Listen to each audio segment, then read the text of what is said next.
Sedangkan kehadiran kita teman-teman pendamping untuk memastikan pelaksanaan tepat sasaran. Itu contoh. Mungkin insya Allah kalau ke depan itu bagus, ya dan TKS-nya ini bisa menjawab, Pak. Minimal bisa kita minimalisir angka ketidak tepat sasaran. Harus ada capaian target kita ke depan ataupun 90%, 95% target TKS kita update. Itu yang harapan curhatan teman-teman pendamping di lapangan. Jadi teman-teman pendamping nggak tahu harus ngomong apa di lapangan apa. Kok kami nggak dapat PKH, nggak dapat BPNT, nggak dapat apa namanya bantuan sosial. Waktu kita cek di DTKS datanya nggak ada. Nah, demikian lebih kurang Pak ya. Ini terkait masalah DTKS. Saya lanjut sedikit, saya bahas masalah PKH Pak ya. Saya lanjutkan sedikit ke PKH. Tadi induk datanya sudah saya sampaikan. Saya perlu juga menyampaikan capaian-capaian program keluarga harapan sama Pak. Sejak PKH mulai berjalan itu 2013 Pak sampai dengan sekarang. Sudah hampir 7 tahun ya. Itu kan langgar sudah hampir 7 tahun. Program PKH itu adalah program bantuan tunai bersyarat Pak. Ada syarat tertentu. Beda program PKH dengan bantuan sosial lainnya. Di sini PKH ada syarat-syarat tertentunya. Keluarga miskin memiliki komponen Pak. Di sini keluarga PKH ada komponen 3. Pendidikan, kesehatan, dan kesejahteraan sosial. Di pendidikan ada kategorinya Pak. SD sederajat, SMP sederajat, dan SMA sederajat. Kesehatan ibu hamil dan balita. Kesejahteraan sosial disabilitas berat dan lansia 70 tahun ke atas. Itu komponen PKH Pak. Ketika ada keluarga miskin tidak memiliki komponen tadi, itu dia tetap kita keluarkan dari kepesertaan PKH Pak. Target ataupun dia tidak memiliki komponen, kondisionalnya nggak ada dia karena bersyarat. Nah,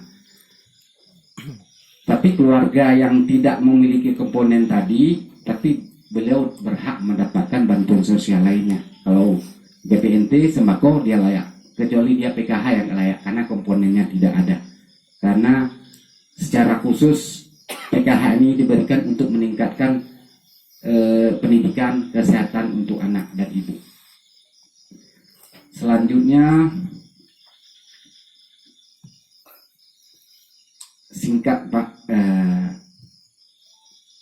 saya perlu sampaikan capaian saja secara ringkas.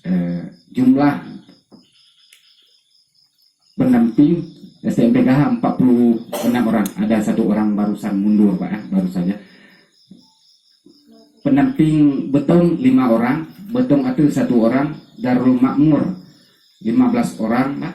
Kuala 4 orang, Kuala Pesisir 3 orang, Senagan 5 orang, Senagan Timur 3 orang, Sukamakmur 2 orang, Taduraya 4 orang, Tripa Makmur 4 orang. Itu pendamping kita di lapangan.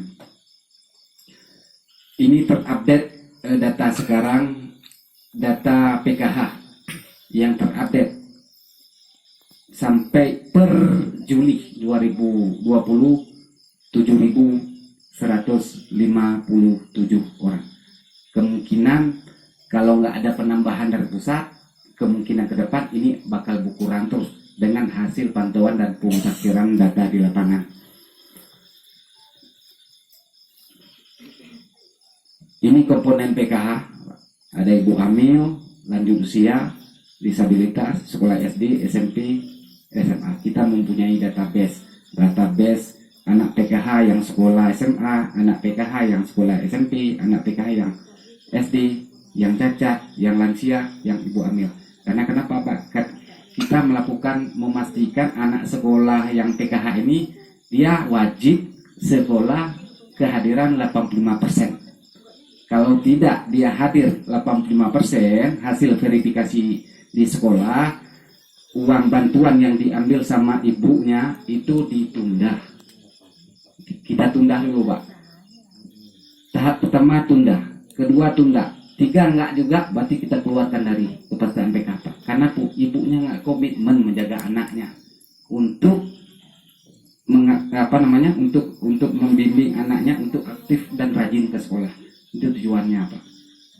Makanya saya sampaikan tadi, pemberian bantuan PKH ini bukan bantuan cuma-cuma, bukan bantuan nggak ada pantauan. Selanjut, ini bantuan anggaran Pak.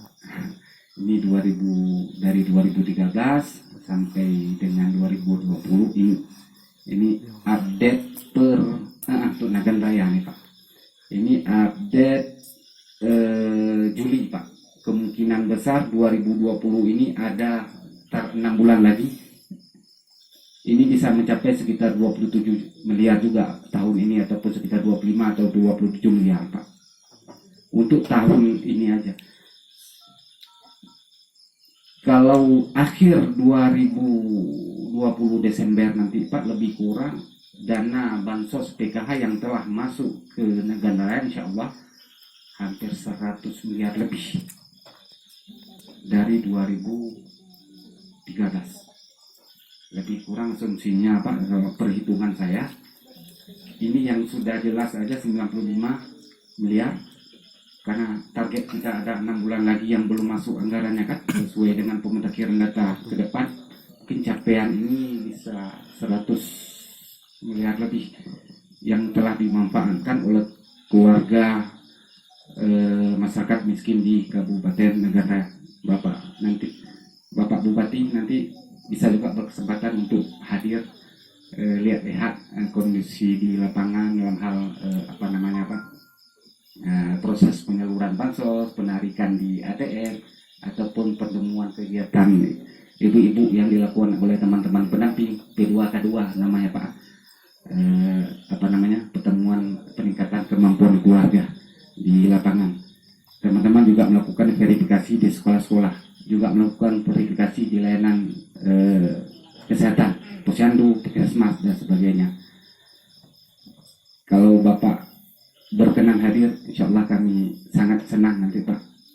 Kami siap memfasilitasi